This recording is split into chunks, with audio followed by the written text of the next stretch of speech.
यहेजकेल अध्याय 29 मिस्र के विरुद्ध भविष्यवाणी। 10वें वर्ष के 10वें महीने के 12वें दिन को यहोवा का यह वचन मेरे पास पहुंचा। हे मनुष्य के संतान, अपना मुख मिस्र के राजा फिरौन की ओर करके उसके और सारे मिस्र के विरुद्ध भविष्यवाणी कर। ये कह, परमेश्वर यहोवा यों कहता है, हे मिस्र के राजा फिरौन, मैं तेरे विरुद्ध हूं। हे बड़े मगर, तू जो अपनी नदियों के बीच पड़ा रहता है, जिसने कहा है मेरी नदी मेरी निज की है और मैं ही ने उसको अपने लिए बनाया है, मैं तेरे जबड़ों में आंकड़े डालूंगा और तेरी नदियों की मछलियों को तेरी खाल में चिपटाऊंगा और तेरी खाल में चिपटी हुई तेरी नदियों की सब मछलियों समेत तुझको तेरी नदियों में से निकालूंगा। तब मैं तुझे तेरी नदियों की सारी मछलियों समेत जंगल में निकाल दूंगा और तू मैदान में पड़ा रहेगा। किसी भी प्रकार से तेरी सुधि न ली जाएगी। मैंने तुझे वन पशुओं और आकाश के पक्षियों का आहार कर दिया है। तब मिस्र के सारे निवासी जान लेंगे कि मैं यहोवा हूं। वे तो इस्राएल के घराने के लिए नरकट की टेक ठहरे थे। जब उन्होंने तुझ पर हाथ का बल दिया, तब तू टूट गया और उनके कंधे उखड़ ही गए, और जब उन्होंने तुझ पर टेक लगाई, तब तू टूट गया और उनकी कमर की सारी नसें चढ़ गईं। इस कारण प्रभु यहोवा यों कहता है, देख, मैं तुझ पर तलवार चलवाकर तेरे मनुष्य और पशु सबों का नाश करूंगा। तब मिस्र देश उजाड़ ही उजाड़ होगा और वे जान लेंगे कि मैं यहोवा हूं। तूने कहा है, मेरी नदी मेरी अपनी ही है और मैं ही ने उसे बनाया। इस कारण देख, मैं तेरे और तेरी नदियों के विरुद्ध हूं और मिस्र देश को मिगदोल से लेकर सवेने तक, वरन कूश देश की सीमा तक उजाड़ ही उजाड़ कर दूंगा। 40 वर्ष तक उसमें मनुष्य या पशु का पांव तक न पड़ेगा और न उसमें कोई बसेगा। 40 वर्ष तक मैं मिस्र देश को उजड़े हुए देशों के बीच उजाड़ कर रखूंगा और उसके नगर उजड़े हुए नगरों के बीच खंडहर ही रहेंगे। मैं मिस्रियों को जाति जाति में छिन्न भिन्न कर दूंगा और देश देश में तितर बितर कर दूंगा। परमेश्वर यहोवा यों कहता है, 40 वर्ष के बीतने पर मैं मिस्रियों को उन जातियों के बीच से इकट्ठा करूंगा जिनमें वे तितर बितर हुए, और मैं मिस्रियों को बंधुआई से छुड़ाकर पत्रास देश में, जो उनकी जन्मभूमि है, फिर पहुंचाऊंगा और वहां उनका छोटा सा राज्य हो जाएगा। वो सब राज्यों में छोटा होगा और फिर अपना सिर और जातियों के ऊपर न उठाएगा, क्योंकि मैं मिस्रियों को ऐसा घटाऊंगा कि वे जाति जाति पर फिर प्रभुता न करने पाएंगे। वो फिर इस्राएल के घराने के भरोसे का कारण न होगा, क्योंकि जब वे फिर उनकी ओर देखने लगें, तब वे उनके अधर्म को स्मरण करेंगे। तब वे जान लेंगे कि मैं परमेश्वर यहोवा हूं।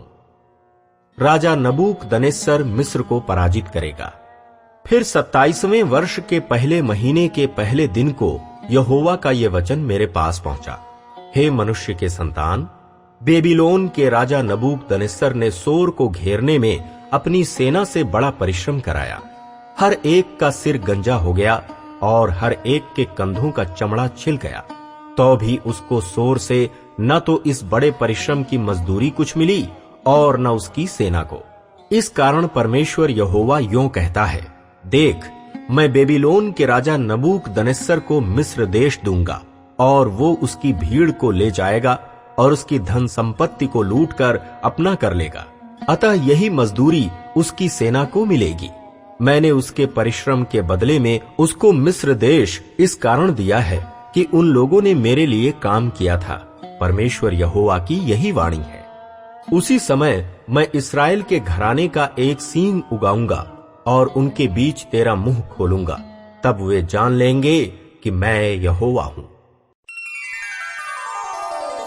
यहेजकेल अध्याय 30 परमेश्वर मिस्र को दंड देगा। फिर यहोवा का यह वचन मेरे पास पहुंचा, हे मनुष्य के संतान, भविष्यद्वाणी करके कह, परमेश्वर यहोवा यों कहता है, हाय हाय करो, हाय उस दिन पर, क्योंकि वो दिन अर्थात यहोवा का दिन निकट है। वो बादलों का दिन और जातियों के दंड का समय होगा। मिस्र में तलवार चलेगी और जब मिस्र में लोग मारे जाकर गिरेंगे, तब कूश में भी संकट पड़ेगा। लोग मिस्र को लूट ले जाएंगे और उसकी नींवें उलट दी जाएंगी। कूश, पूत, लूद और सब दोगले और कूब लोग और वाचा बांधे हुए देश के निवासी मिस्रियों के संग तलवार से मारे जाएंगे। यहोवा यूं कहता है, मिस्र के संभालने वाले भी गिर जाएंगे और अपनी जिस सामर्थ पर मिस्री फूलते हैं वो टूटेगी। मिगदोल से लेकर सवेने तक उसके निवासी तलवार से मारे जाएंगे। परमेश्वर यहोवा की यही वाणी है।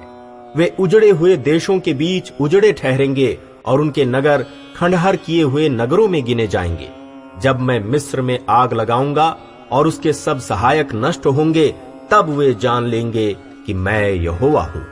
उस समय मेरे सामने से दूत जहाजों पर चढ़कर निडर निकलेंगे और कूशियों को डराएंगे, और उन पर ऐसा संकट पड़ेगा जैसा कि मिस्र के दंड के समय, क्योंकि देख, वो दिन आता है।